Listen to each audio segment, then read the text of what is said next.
Olá, sejam bem-vindos à nossa terceira intervenção do dia, do nosso primeiro dia de retiro espiritual. Espero que esteja sendo proveitoso para todos vocês. Estou vendo que vocês estão voltando, então isso é muito bom, significa que vocês estão conseguindo aplicar, ouvir, estão querendo, ouvir essas coisas para aplicar. Isso é muito bom. Eu fico feliz, fico realmente feliz. Então, primeira intervenção da manhã, nós meditamos acerca dos templos, né? Daqui a pouco a gente vai meditar também acerca do templo, né, propriamente dito, das práticas religiosas. E esse primeiro dia, é um preparo para que a gente possa começar a se exercitar na vida espiritual.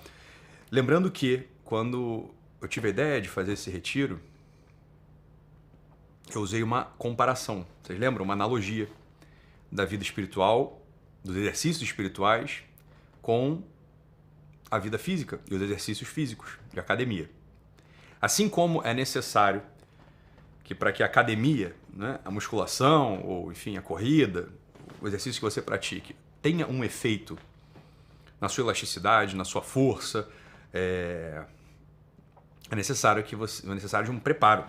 Não basta chegar na academia e levantar uns pesos para você ficar com saúde. Você precisa de todo um preparo que antecede de algum modo o exercício propriamente dito. Esse preparo, no caso da saúde física, é o sono, né? Uma alimentação decente, enfim. Aqui a gente está fazendo a mesma coisa. Existe uma máxima em teologia ascética, ou seja, nessa disciplina que estuda os exercícios necessários para que o homem e a mulher ascendam, para que eles subam a sua alma até as coisas do alto.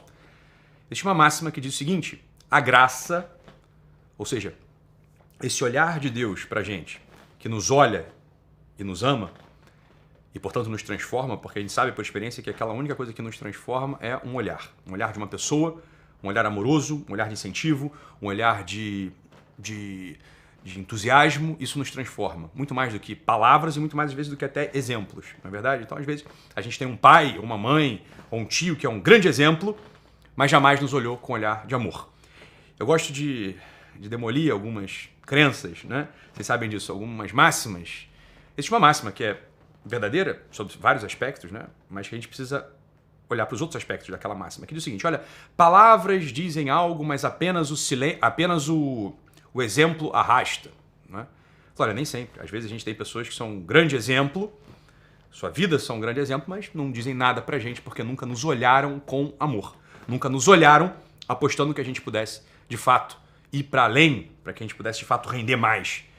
Então, às vezes, pai e mãe, sobretudo, né? Professores também, às vezes, mais do que o teu exemplo impecável para o seu filho, mais do que isso, importa um olhar verdadeiramente pessoal para ele. A graça, de algum modo, é esse olhar que Deus lança sobre nós, um olhar que quer que a gente seja mais, que a gente se salve, que a gente possa amá-lo, ou seja, que a gente possa devolver esse mesmo olhar para ele. Um olhar de louvor, um olhar de adoração, um olhar de gratidão, um olhar de pedido, um olhar de confiança.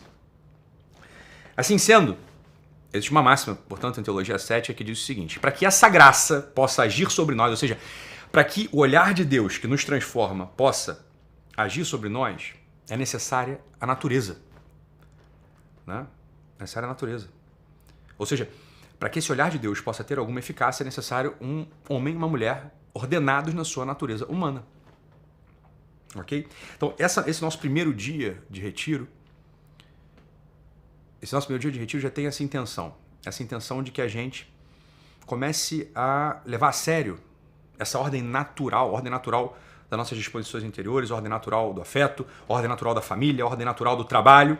Porque começar falando sobre coisas muito espirituais ou sobre exercícios espirituais de cara, para alguém que não tem uma natureza, para que alguém que não tem o trabalho na sua natureza humana, pode ser muito deformante, inclusive. Quantos de nós não conhecemos pessoas, não é julgar ninguém, mas é uma constatação, quantos de nós não conhecemos pessoas que às vezes até praticam exercícios espirituais há anos e são mais uma caricatura rancorosa, uma caricatura esquisita do que é um homem, do que às vezes uma pessoa que não tem prática espiritual alguma, mas é uma pessoa ordenada, uma pessoa disciplinada, uma pessoa que tenta fazer a caridade. E fala: olha, para nós, nenhuma das duas coisas basta.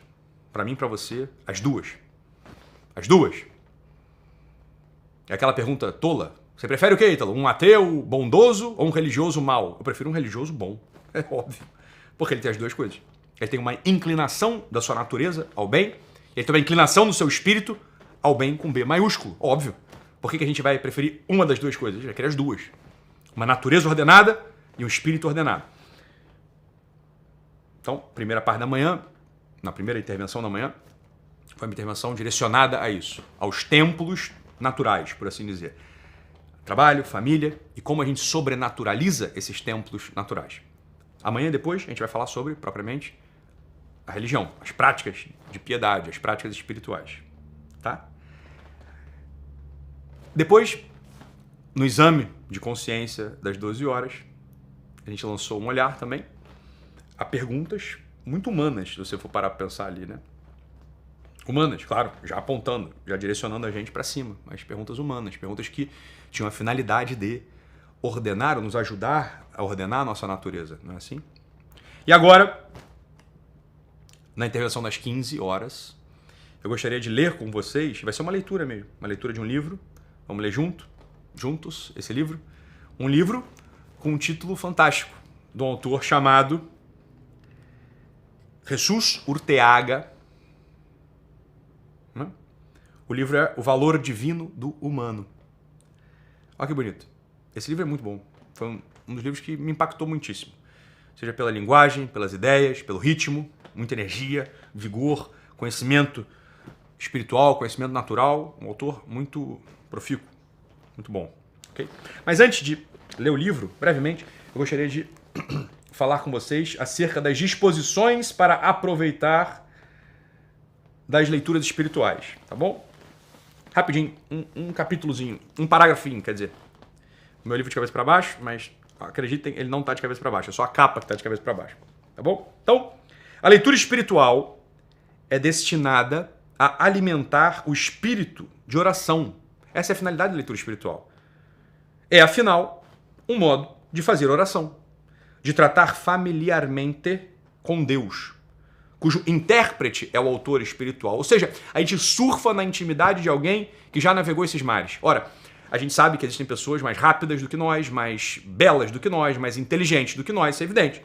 Então, se eu quisesse, por exemplo, me tornar um corredor, um fundista de 100 metros rasos, e eu pudesse escolher entre Usain Bolt para me orientar, para me conduzir, para estar ali com ele nos treinos, ou um sujeito que jamais correu na vida, quem que eu escolheria? Evidente, eu escolheria estar ali do lado do Usain Bolt. Falei, vamos ver como é que esse cara corre, vamos ver qual é a disciplina dele, qual que são os marcos que ele tenta alcançar, o modo de pisar, o modo de se mexer. É evidente. É evidente. Mesma coisa, né? Se eu quero aprender um idioma, eu quero aprender inglês, eu vou ficar ao lado de alguém que tem fluência em inglês, alguém que sabe ensinar inglês, ou vou tentar aprender inglês com alguém que mal fala o português? Óbvio que eu vou procurar um professor de inglês que saiba inglês e que saiba ensinar inglês. Parece tão óbvio, né? Nas disciplinas humanas, o mesmo nas disciplinas espirituais. Então é isso que ele está dizendo aqui. Ele falou, olha, quando eu leio um livro espiritual, um livro de leitura espiritual, o que eu quero?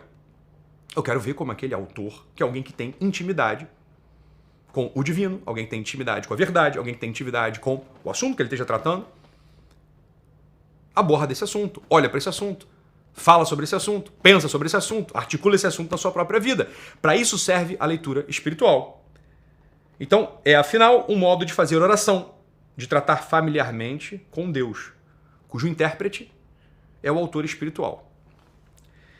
Um grande espírito de fé que nos faz ver o próprio Deus no autor e no pregador. Esta disposição tornar-se-á mais fácil se quem escreve ou fala se deixou penetrar a si mesmo da doutrina evangélica. E pode dizer com toda a verdade que a sua doutrina não é sua, mas de Jesus Cristo. Minha doutrina non est mea, sed eius qui misit me. A minha doutrina não é minha, mas daquele que me enviou. Em todo caso, os leitores ou ouvintes recitarão uma oração tão fervorosa quanto for possível, em que pedirão a Nosso Senhor a graça de se dignar falar-lhes ao coração pelo seu divino espírito. Ou seja, a gente está tentando fazer uma oração sobrenatural, não é verdade? Depois, hão de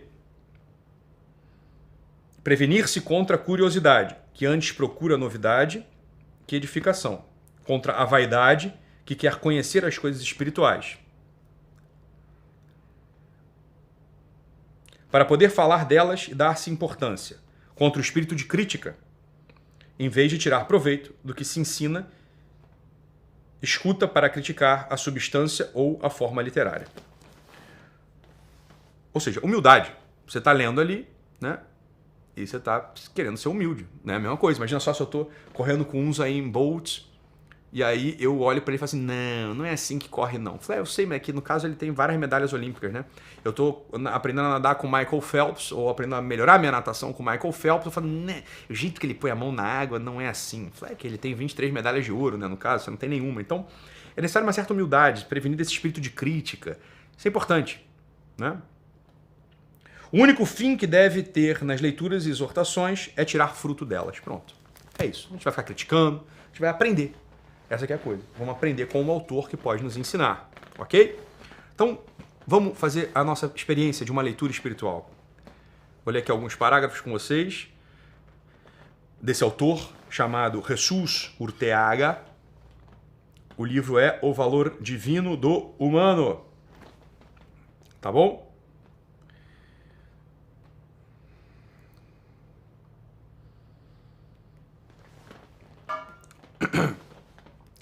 Primeiro capítulo. Primeiro, a gente vai ler. Aventuras divinas. Aventuras. A tua juventude exige-as todos os dias. Precisas dela. O teu humor e a tua alegria, ainda demasiado humanos, estão sempre à mercê das notícias que te vão chegando. Se para amanhã prevês aventuras alegres, hoje sonhas com elas e estás contente. Se o panorama dos dias seguintes se apresenta escuro, ficas logo de má cara. O mundo quer sonhar sempre, porque a realidade da vida é excessivamente dura. Eu queria, porém, que te entusiasmasses com as aventuras de todos os dias. As aventuras reais, sem sonhos, sem fantasias. As aventuras pelas quais temos de passar necessariamente. Aquelas em que, inevitavelmente, a vida nos mete, sem pedir o nosso parecer. As aventuras de que te quero falar são a aventura do trabalho, a aventura da dor e a aventura da morte. Não queria, no entanto, deixar-te sozinho nelas, porque sozinho não podes caminhar pela vida. As aventuras transformar-se-iam em derrotas. Estou a querer mostrar-te um amigo que não te abandonará. A sua vida servir-te-á de alento. Conhece como tu, melhor do que tu, a dor e a morte. É um homem que se encontra envolvido há anos, há séculos, na tragédia humana. Chama-se a si próprio o Filho de Deus. É o Verbo feito carne, como a nossa. Não é um Deus com mais ou menos aparência humana. Não é um Deus com formas visíveis aos olhos dos homens. Não é uma teofania. Esse nosso Cristo tem uma alma e um corpo, e uns sentimentos, como os teus e os meus. Cristo tomou o seu corpo de uma mulher. Cristo é da nossa raça. Se reparasses no que ele é para os homens, sim, é amigo, e um amigo que nunca nos abandona. Muitos livros falam de Cristo Deus. Permite-me que te fale de Cristo homem. Porque hoje, mais do que nunca, é preciso fazer ver aos que já têm fé que o nosso Deus, que o nosso Cristo é perfeito homem. A sua figura fica de igual modo deformada. Quer lhe tiremos alguma coisa da sua natureza divina, quer lhe roubemos alguma parcela da sua natureza humana. Tudo o que Jesus Cristo tem de divino realiza-se precisamente através do humano. Deixa-me escrever muitas vezes este nome: Jesus, Jesus Cristo, Jesus Cristo, Jesus Cristo. Aquele que não tem fé admirará a sua natureza de homem, a sua atitude, o seu poder, a sedução do seu trato social, o seu amor aos homens, mas ficará sempre muito aquém da realidade na apreciação daquilo que as suas obras significam. Enquanto homem, Jesus Cristo era como nós. Conheceu, viveu e amou o seu trabalho, a sua dor e a sua morte. Conheceu e viveu a pobreza de uma manjedoura. E assim, a pobreza fez-se santa. Bem-aventurados os pobres. Conheceu e viveu o cansaço e a fadiga. E o cansaço e a fadiga tornaram-se divinos. Bendito o trabalho dos homens. Não desprezes, que te faz santo. Um dia, fatigado do caminho, sentou-se à beira de um poço. Noutro, adormeceu na barca dos seus pescadores, não para experimentar a fé daqueles homens que se assustam quando as ondas cobrem a barca, mas simplesmente porque estava esgotado de tanto pregar e palmilhar nesse mundo. Bendita fadiga. Conheceu e viveu a fome e a sede. E quando quis colher o fruto da figueira, as figueiras só tinham folhas. E quando clamou na cruz, tenho sede, demos-lhe bebida dos escravos. Conheceu e viveu até a raiz mais profunda o amor pelos homens. Chorou a morte de seu amigo Lázaro, como choramos aquelas a quem amamos. De modo que os judeus, vendo esse espetáculo, diziam: vede como ele o amava. Jesus Cristo derramava lágrimas, não por conveniência, mas porque estava realmente comovido no seu coração.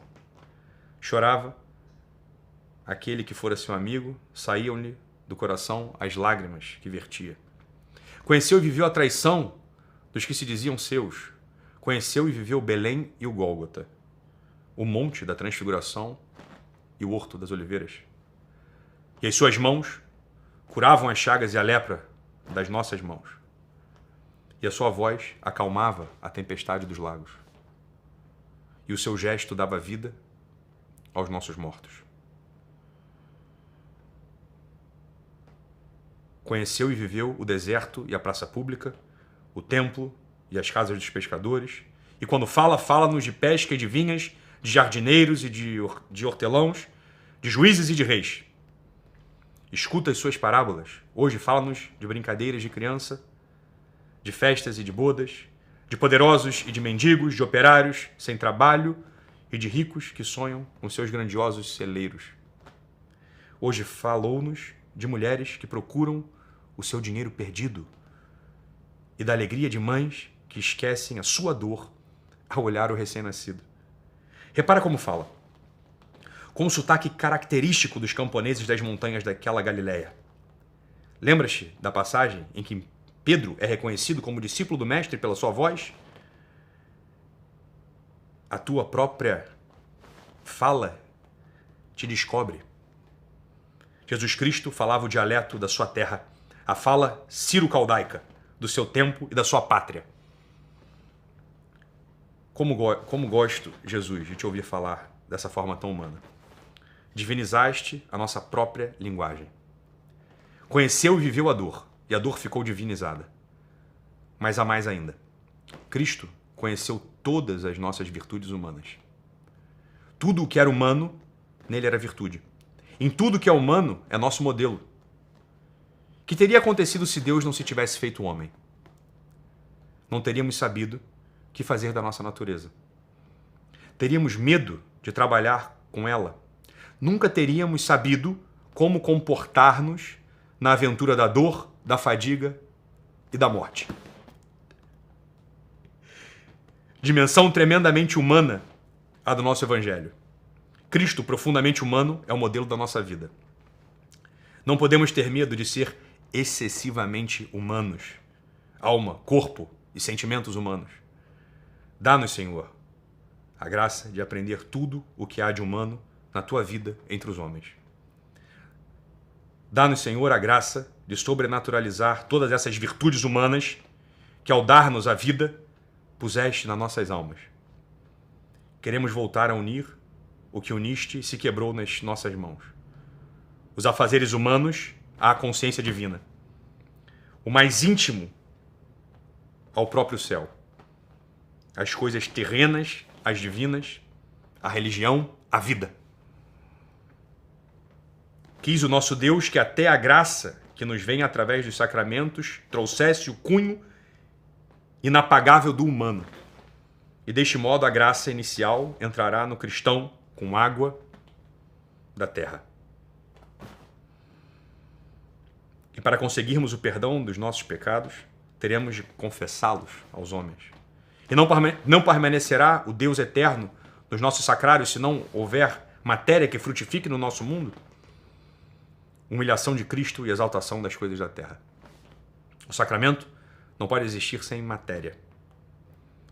O homem perfeito, humano, não se pode realizar sem Deus. Conjunção admirável que faz vibrar de emoção. Que mais queres que te diga? Que esse Cristo, ao ver chegada a hora de partir desse mundo para não deixar a sós os seus, inventou o prodígio de amor, o sacramento do amor? Não podias deixar de fazer outra coisa, Senhor, sendo como eras onipotente. Inventaste aquilo de que se pode lembrar qualquer enamorado deste mundo, evitar a despedida, vencer a separação. Qualquer homem que entenda de amores pode compreender perfeitamente a Eucaristia. Que mais queres que te diga, amigo? Das aventuras de Deus, o amigo das tuas aventuras? Cristo é um Deus feito pão, para que quando comas e bebas, não te esqueças dele. Um Deus feito servo, para que quando sintas a fadiga do trabalho, possas dizer com ele: vim servir, Senhor. Servir-te-ei com o meu esforço. Um Deus feito menino, para que quando brinques, não te esqueças de brincar com ele. Um Deus destroçado numa cruz, para que quando sofras, o tenhas muito presente. Trabalho, descanso, alimento e dor. Aí tens a tua vida de homem. E aí tens também a de Cristo. Como surpreende ver-te, Senhor Jesus, com um coração como o nosso. Continuaremos a amar-te como amamos os homens, com o único coração que temos. E dir-te-emos na intimidade da nossa oração, junto à tua Eucaristia, as mesmas expressões dos enamorados da terra. Amo-te, Jesus, amo-te.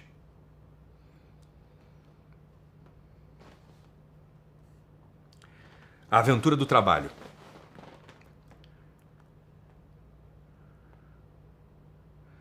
Com Cristo na aventura do trabalho. Com Cristo na aventura da dor. Com Cristo na aventura da morte. Sem singularidades. Tudo nele deve ser normal. O cristão vê a Deus na rua e no trabalho de cada dia.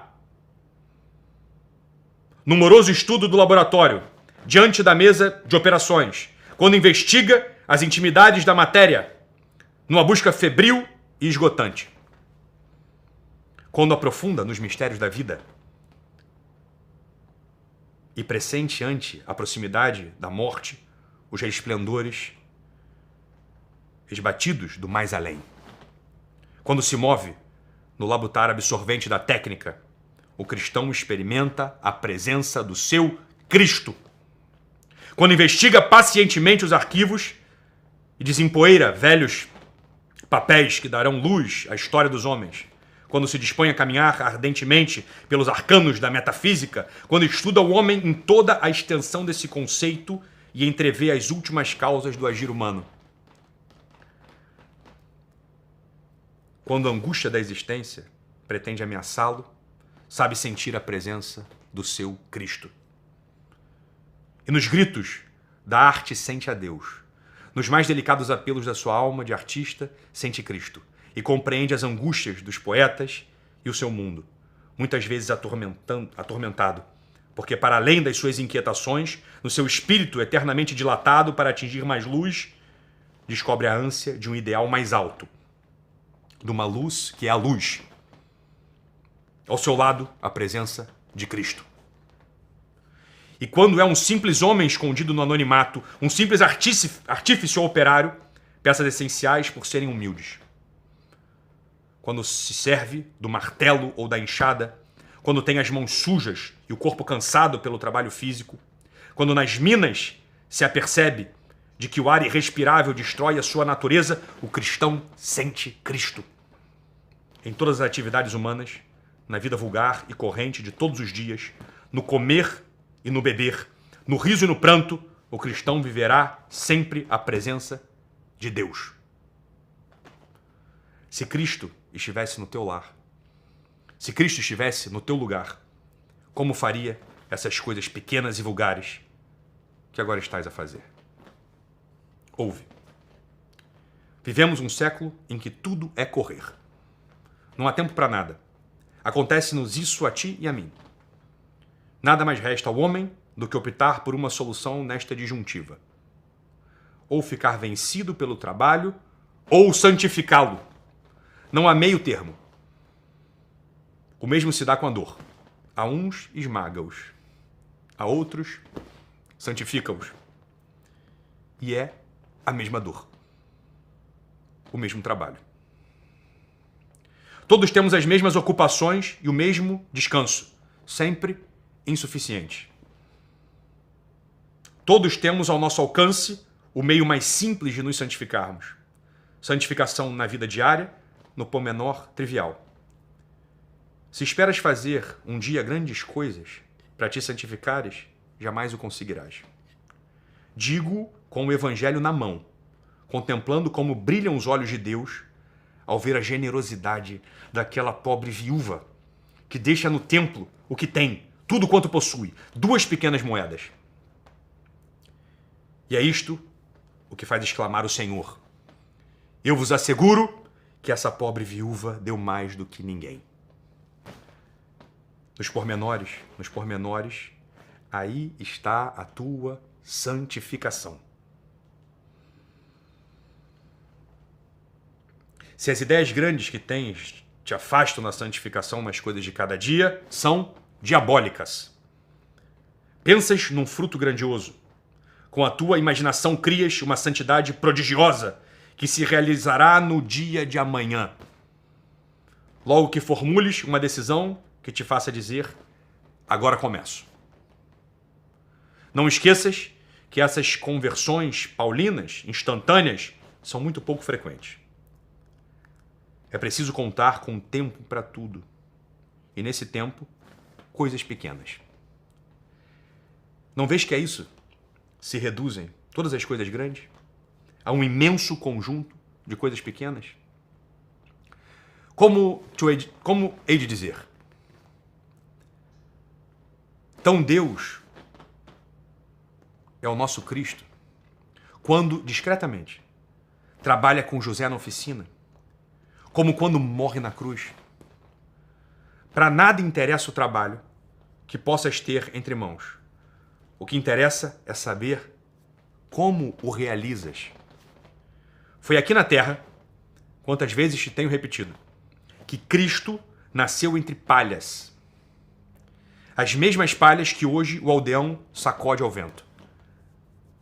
Foi aqui nesse mundo que trabalhou ocultamente durante 30 anos, com o humilde barro com que trabalhamos nós, os homens de agora. Muitos imitaram Jesus na pregação, no apostolado, percorrendo vilas e aldeias, falando às multidões, morrendo numa cruz. Queres que tu e eu procuremos imitá-lo na nossa vida oculta tão fecunda? Tu e eu não fazemos milagres, nem temos ocasião de arrastar multidões. Mas tu e eu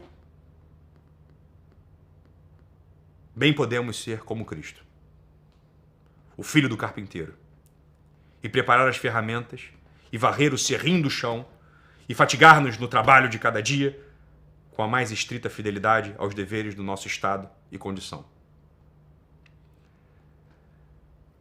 Fugir do trabalho é fugir da própria santidade, é afastar-se de Cristo. Homo nascitur ad laborem et avis ad volandum. Entusiasma-te com esse instrumento que o Senhor põe ao teu alcance para que te aproximes dele. O trabalho santifica-nos. Ora bem, só santificam o trabalho ou o estudo bem realizados. É preciso que trabalhes bem. Que ridículo se torna oferecer a Deus uma ocupação descolorida, sem graça, sem alegria, sem esforço. Um trabalho que faz rir os homens. Quererás apresentá-lo a Deus? Não, nunca. Isso nunca. O amor de Deus que devemos pôr no nosso trabalho exige que essa atividade seja humanamente perfeita. De outro modo, é uma troça, um insulto que dirigimos ao céu.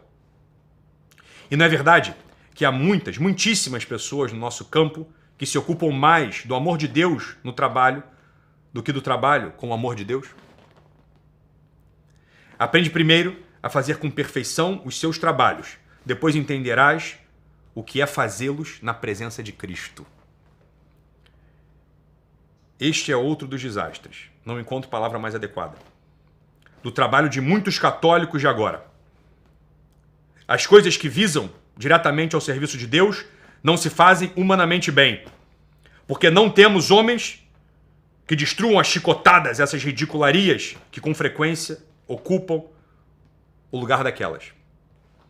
Necessitamos de arquitetos que façam casas dignas de Deus e se recusem a construir templos que pareçam garagens ou piscinas. Necessitamos de editores cristãos que ponham os seus tipos de imprensa ao serviço de revistas que não desprestigiem a nobreza da piedade cristã.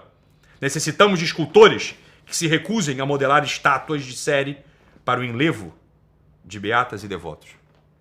Necessitamos de músicos que se neguem a compor canções religiosas que um homem se possa envergonhar de cantar. Necessitamos de artistas de cinema que se neguem a ridicularizar as nossas grandes figuras do cristianismo em filmes insossos e infantis. Não vejo as tuas obras cheias de mim, diz o Espírito Santo pela boca de João no Apocalipse. Para que as obras estejam cheias de Deus, não basta que sejam obras boas. Devem estar bem feitas. Com cabeça, com diligência, com prontidão. Ele quer que tudo o que de humano lhe ofereçamos seja sem defeito. Que o nosso trabalho e o nosso descanso possam ser contemplados pelos anjos e sejam aceitáveis aos olhos de Deus. Quem quer que, da casa de Israel ou de estrangeiros, apresente a sua oferenda em cumprimento do seu voto, ou como oferenda voluntária, se o que oferece a Yahvé é holocausto, para que seja aceitável, a vítima deve ser sem defeito. De entre os bois, as ovelhas ou as cabras, não oferecereis nada defeituoso, pois não seria aceitável. Isso não o fareis nunca na vossa terra, diz Levíticos. Para dar a entender que a religião cristã era obra do próprio Deus, Cristo escolheu 12 apóstolos bastante ignorantes. No entanto, para nos mostrar a absoluta necessidade de que os encarregados de ensinar tenham a ciência suficiente, enviou-lhes o próprio Espírito Santo. Queres mais argumentos para te convenceres de como hás de fazer as coisas humanas? Bene omnia fecit. Cristo fez bem todas as coisas. Não te conformes com dar frutos. Esses frutos têm de ser bons. De contrário, unicamente servirão para o fogo, para um grande fogo.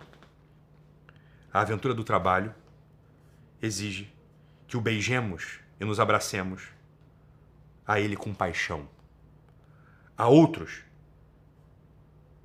que o não fazem e te desanimam. Tu falo por Deus e não te podes deixar influenciar pela miséria que te rodeia. Não sejais brandos no cumprimento do vosso dever, como entendia Paulo de trabalho para Deus, e trabalhos fastigantes. E a razão que dá para isso é a razão que tu pedias, lembrando-vos de que é ao Senhor que servis. A esse Deus temos de apresentar os trabalhos perfeitos, com perfeição humana. Isso exige fadiga e cansaço, não duvides. Mas que julgas que fizeram os santos? Não quero que ignores a tribulação que padecemos na Ásia, os males que nos oprimiram, tão excessivos e tão superiores às nossas forças, que nos faziam pesada a própria vida. 2 Coríntios. Lê isto a esse comodista que quer harmonizar a sua vida imprudente de burguês com o cristianismo de altura. O mundo de hoje tem necessidade não precisamente de apóstolos que dediquem os seus tempos livres ao trabalho e às ocupações humanas, mas sobretudo de homens trabalhadores, jovens, velhos, mulheres e mães de todas as classes sociais, das mais baixas até as mais elevadas, que no seu trabalho, com o seu trabalho e por esse mesmo trabalho, realizem um apostolado eficaz e cristão. Agora já não podes negar que a santidade é para ti. Agora não te consinto que digas que enquanto tiveres essa ocupação absorvente, esse problema econômico, essa doença, a preparação desse concurso ou essa preocupação com os teus filhos, não queres saber de nada. Essa afirmação tem visos de blasfêmia e pelo menos é anticristã. Santificar-te-ás precisamente através dessa ocupação absorvente. Quem se ri de um homem assim? É um cristão, com a mesma inteireza com que vive as virtudes, as forças humanas, vive as sobrenaturais. Creio, com seu mé, que o santo destes tempos só pode ser a exemplar realização cristã do homem. Será exagero dizer que o nosso século voltará a crer num santo quando este se revelar como um homem na plena acepção da palavra? Oferece o teu trabalho em cada dia. Se for maior o teu amor em cada hora. Se quiseres viver vida contemplativa no mundo, oferece ao Senhor todos os instantes da vida. Faz o que deves e está no que fazes. Chegará a noite e estarás esgotado. E lembra-te, então, de que os preguiçosos não perceberão nunca de santidade. Trabalha até que o teu trabalho forte e constante faça estalar a tua alma. Assim, a tua conduta, una perante Deus e perante os homens, terá a mesma força que o grito de fogo dos profetas. Esse aqui é o livro Valor Divino do Humano, de Jesus Orteaga. Nos vemos então às 19 horas. Até mais.